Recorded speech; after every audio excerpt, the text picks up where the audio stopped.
ዛሬ የምንነጋገረው አንድ ተራ ርዕስ አይደለም። ዛሬ የምንነጋገረው የዓለማችን መሪዎች፣ ፈላስፎች እና ባለጸጎች ስኬታማ ስላደረጋቸው ነገር ነው። ነገር ግን ብዙዎቻችን ችላ ስለምንለውና ታላቅ ሚስጥር ነው። እሱም ዝም ማለት ልመዱ የሚል የጥበብ ሕግ ነው። በዙሪያችሁ ያለው ዓለም በጥሩ ሁኔታ ተመልከቱ። ምን ይታያችኋል?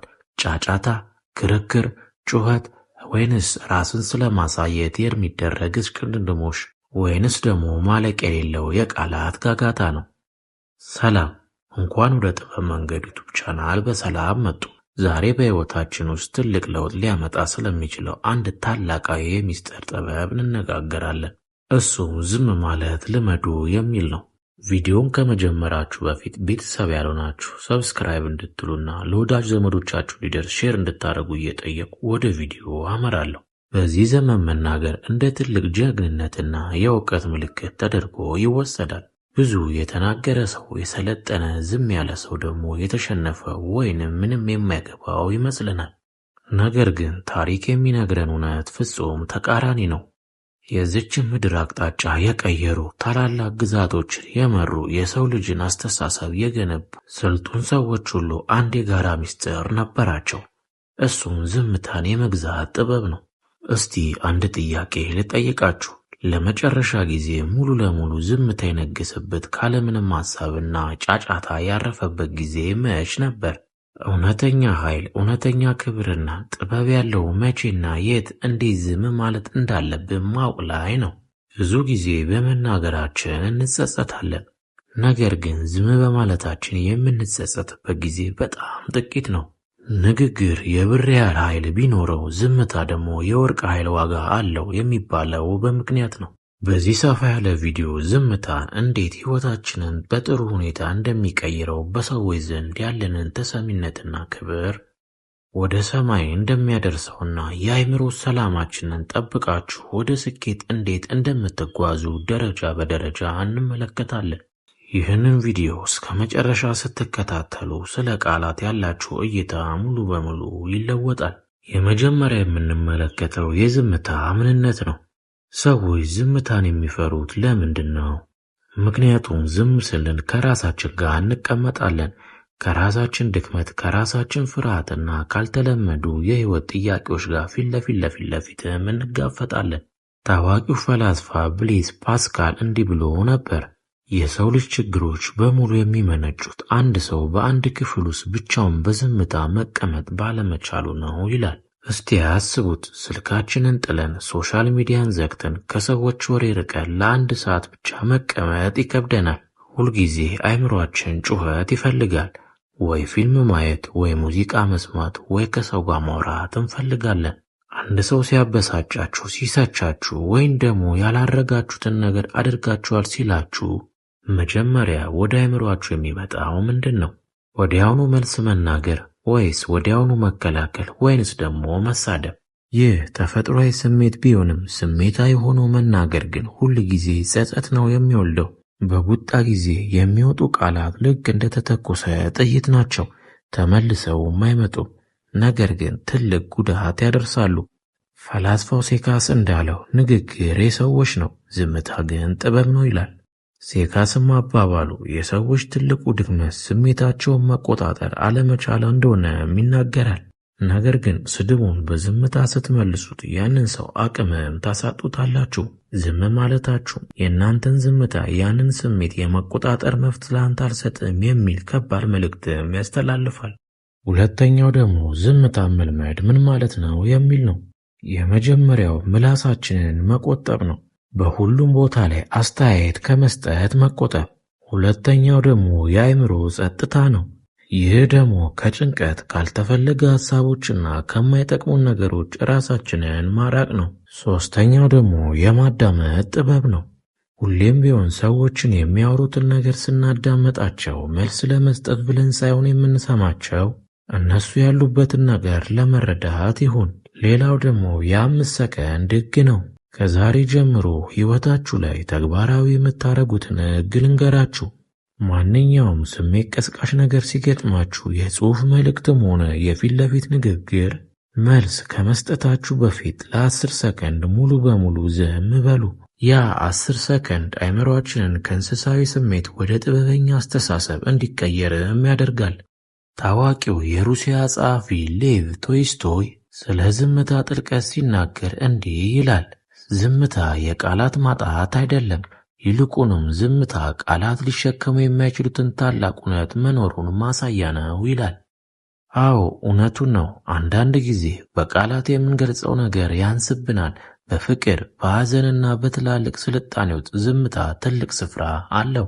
ሶስተኛው ደግሞ ዝምታ በሰዎች ዘንድ እንዴት ክብርና ተወዳጅነት ያተርፍልናል የሚል ነው። ብዙ ሰዎች የሚሳሳቱት አንድ ስህተት አለ። ብዙ የሚያወራ ሰው በሰዎች ዘንድ የሚወደድ ይመስላቸዋል። ነገር ግን እውነታው ተቃራኒ ነው። ብዙ የሚያወራ ሰው ዋጋው ይቀንሳል። የሚናገረው ቃል ሁሉ ተራ ይሆንበታል።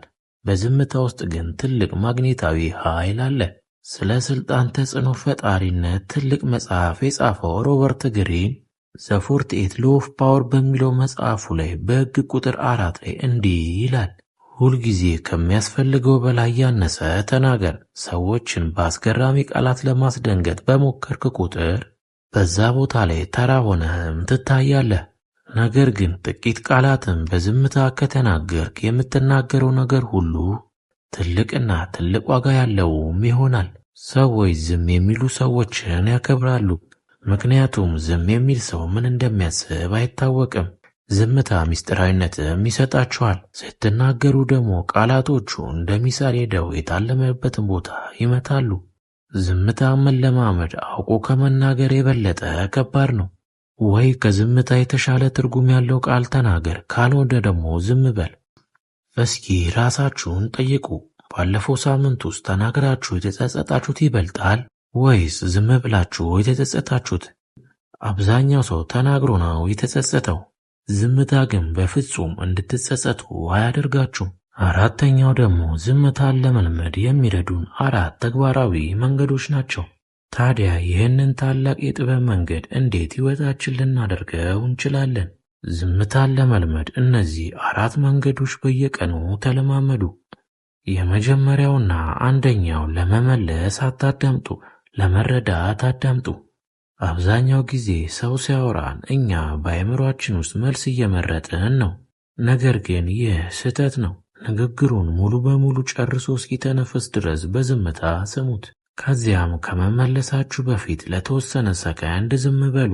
ለተወሰነ ሰከንድ ዝም ማለታችሁ ንግግራችሁን በሳል ያደርገዋል።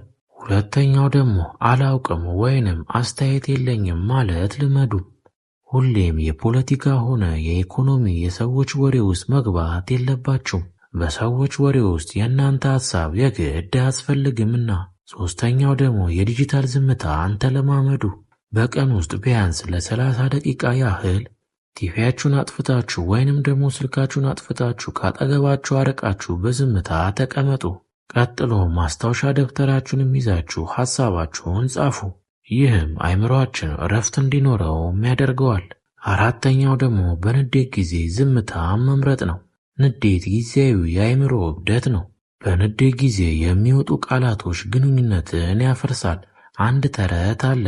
በንዴት ጊዜ የተናገርከው ቃል 10 ሰከንድ ሊወስድ ይችላል። የፈጠርከው ቁስል ግን 10 ዓመት ሊፈውሰው አይችልም።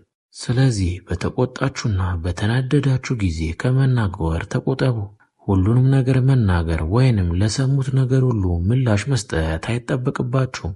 አንዳንድ ጊዜ ሰዎችን በዝምታ መቅጣት አለባችሁ። የእናንተ ዝምታ ካልገባቸው ንግግራቸውን ፈጽሞ አይገባቸውምና። የመጨረሻው ደግሞ የማዳመጥ ማራኪነት ነው። ሰዎች የሚወዱት ስለ ራሳቸው ብቻ የሚያወራላቸውን ሰው ሳይሆን የእነሱን ሐሳብና ስሜት ከልብ የሚያዳምጣቸው ሰው ነው። ዝም ስትሉና ሰዎችን ስታደምጡ ሰዎች በእናንተ ዘንድ ትልቅ ቦታ እንዳላቸውም ይሰማቸዋል። ይህ ደግሞ በሰዎች ዘንድ ይበልጥ ተወዳጅነትና የተከበረ እንድትሆንም ያደርግሃል። ውድ የጥበብ መንገድ ቤተሰቦች፣ ዝምታ ማለት አቅም ማጣት ወይም መሸነፍ አይደለም። ዝምታ ማለት በውስጣችሁ ያለውን ታላቅ ኃይል ሰብስባችሁ የምትይዙበት ጥበብ ነው።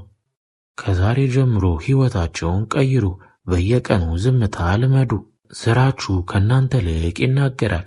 ስኬታችሁ ይጮኻል እንጂ እናንተ አትጮኹም። ይህ ቪዲዮ ሕይወታችሁን እንደሚቀይር ተስፋ አደርጋለሁ። ለሌሎች ጓደኞቻችሁና ለምትወዷቸው ሰዎች ሼር በማድረግ የጥበብ መንገድን አሳዩአቸው። ለቻናሉ አዲስ ከሆናችሁ ሰብስክራይብ በማድረግ ሁል ጊዜ የሚለቀቁትን የጥበብ ቪዲዮዎች ይከታተሉ። በሚቀጥለው ቪዲዮ በሌላ ድንቅ ርዕስ እስከምንገናኝ ድረስ የውስጣችሁ ሰላም ይብዛ፣ የጥበብ መንገድም ይምራችሁ እያልኩ በድጋሚ እስከምንገናኝ ቸር ያቆየን።